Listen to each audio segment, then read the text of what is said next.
बीड शहराला पाणी पुरवठा करणारं बिंदुसरा धरण पूर्णपणे आटलंय। सध्या माजलगाव धरणातून पाणी पुरवठा सुरू असला तरी त्यालाही मर्यादा आहे। तिथला पाणी साठा संपतोय, त्यामुळे दुष्काळाचं संकट आता अधिक गडद होत चाललंय। बिंदुसरा धरणातून आढावा घेतला आमचे प्रतिनिधी विशाल करोळे यांनी। मराठवाड्यात दुष्काळाची तीव्रता वाढत चालली आहे आणि त्याचंच हे एक उदाहरण म्हणता येईल। आपण बीड जिल्ह्यातील बिंदुसरा धरणामध्ये उभा आहोत।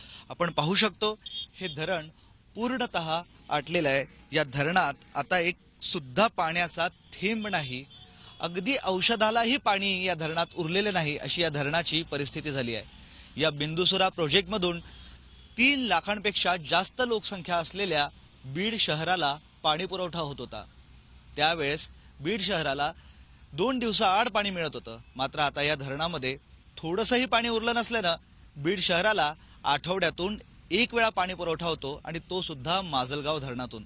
खरं तर या बिंदुसरा प्रोजेक्टवरनं बीड जिल्हा अवलंबून आहे, त्यानंतर आजूबाजूची काही गावं अवलंबून आहेत आणि 40,000 हेक्टरपेक्षा जास्त शेती या धरणातील पाण्यावर अवलंबून होती।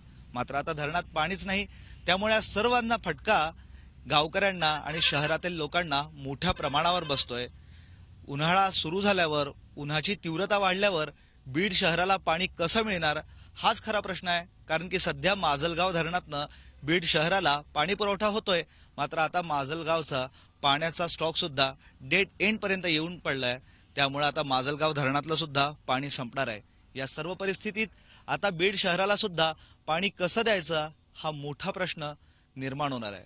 खरं तर दुष्काळामुळे मराठवाड्यातील सर्वच धरणांची अशी अवस्था झाली आहे।